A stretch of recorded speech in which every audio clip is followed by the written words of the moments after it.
ગોવર્ધન પૂજા દરેક મંદિરોમાં કરે છે. આ ગોવર્ધનને ધારણ કોણે કર્યો? એક ગોવર્ધનને ભગવાને કૃષ્ણએ ધારણ કર્યો. આ શરીરરૂપી ગોવર્ધનને કોણે ધારણ કર્યો છે? આપણે કોઈ દા ઉચકી કરો, આપણે 5 કિલો ઉચકીએ છીએ ખરા, પણ આ શરીરને આપણે નથી ઉચકતા. કોણ બેસાડે છે, કોણ સુવાડે છે, કોણ ઉઠાડે છે, કોણ ચલાવે છે? તો આપણી અંદર રહેલો બેઠેલો સારથી એ આપણને ચલાવે છે. આ આત્માએ શરીરને ધારણ કર્યો છે. પૃથ્વીને કોણે ધારણ કરી? તો શેષ નાગે પૃથ્વીની જેમ ધારણ કરી છે, એમ ભગવાને ગોવર્ધનને ધારણ કર્યો. એ ભગવાનના સ્વરૂપરૂપી આત્માએ આ શરીરને ધારણ કર્યું. વ્રજવાસીઓ બધા જ નૂતન દિવસ પહેલા ગોવર્ધનનાથની તળેટી તરફ જવા લાગ્યા. કન્યાએ બધાને સમજાવી દીધું. બ્રાહ્મણોને કીધું તમે આ પૂજનની તૈયારી કરો. નંદબાવાને ગ્વાલોને કીધું જે કંઈ બધું જોઈએ બધું બ્રાહ્મણોને આપજો. ભગવાન ગોપીઓ પાસે ગયા છે. ગોપી, તારા તનને શુદ્ધ કરજે, તારા વસ્ત્રને શુદ્ધ કરજે. અને ત્રીજું આપણે નથી કરતા. આપણે તનને શુદ્ધ કર્યું, વસ્ત્રને શુદ્ધ કર્યું, પણ કોને શુદ્ધ કરવાની જરૂર છે આપણને ખબર નથી. મનને શુદ્ધ કરો. અને મન શુદ્ધ થશે તો શુદ્ધાત્મની અનુભૂતિ થશે. ભગવાને ગોપીને કીધું મનને શુદ્ધ કરજે. હવે મનને શુદ્ધ કરવા શું કરવાનું? તો સારા વિચારો કરવાના. બહેનોના હાથમાં એક ઉત્તમ સાધન છે અને એ સાધન રસોડું છે.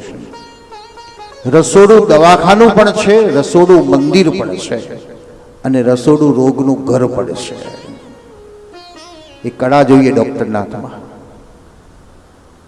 તો મસાલા દ્વારા રોગનું નિદાન પણ થાય છે અને અતિ મસાલાથી રોગીશ પણ બની શકાય છે. એમાં એક નવો મસાલો પોતાની જાતે ઉમેરવાનો છે, ભગવત સ્મરણના વિચારોનો. તો ઓટોમેટિક જમનારનું મન ભગવતમય બની શકે છે. સમાજની રોજ ઝઘડો કરવાની, આજકાલ આપણે ઝઘડા કરતા ને, બહુ 8 વાગે 10 વાગે ઉઠતું એટલે સાસુ બરાડા પાડે, જોને એ રાણી ઉઠ્યા 10 વાગે. એને રોજ ઝઘડવાથી સમાધાન નહીં થાય. પણ એક ઉત્તમ ઉપાય કરો, ભગવાનનું સ્મરણ કરતાં કરતાં રસોઈ બનાવો અને એ રસોઈ ખાતી હશે તો ધીરે ધીરે આજે નહીં તો કાલે, મહિને, 6 મહિને, 10 મહિને એના અંતરમાંથી સ્મરણ નીકળશે ને નીકળશે.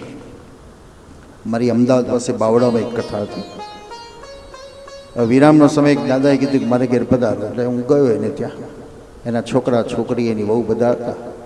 જેવું એના ઘેર જવું ને એકદમ બાપા બમા બૂમ કરી મૂકી, મારા છોકરાઓને સમજાવો, મારા છોકરાઓને સમજાવો. મેં કીધું પહેલાં મને તો સમજવા દો, પછી સમજાવું. એટલે મેં કીધું શું છે બોલો. એટલે છોકરાની માએ કીધું કે મારા જોના છોકરી 25 વર્ષની થઈ છે, શક પણ નક્કી કરીએ છે અને એના બાપો જઈને તોડી આવે છે. મેં કીધું બાપા આવું થાય કામ? દીકરા દીકરીને પરણાવે તો આપણું કર્તવ્ય છે. તમે યુવાન થયા તો પરણાવવા જોઈએ. બાપો કે નહીં પરણાવવાના. મેં તો કેમ?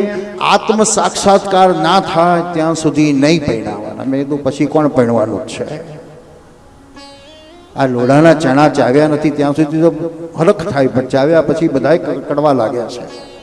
એ અનુભૂતિ જેને ઈશ્વરને જાણવી તો પછી એને પડવાની ક્યાં જરૂરત છે? પણ આવી ચડતા લઈને બેસી જઈએ તો ઘર છિન્ન ભિન્ન થઈ જાય. એને સમજાવી શકાય ખરું, પણ એને જડતાથી વાળવા જઈએ તો ન વળી શકે. તો પરિવાર એટલે બહેનોના હાથનું એક સાધન છે રસોડું.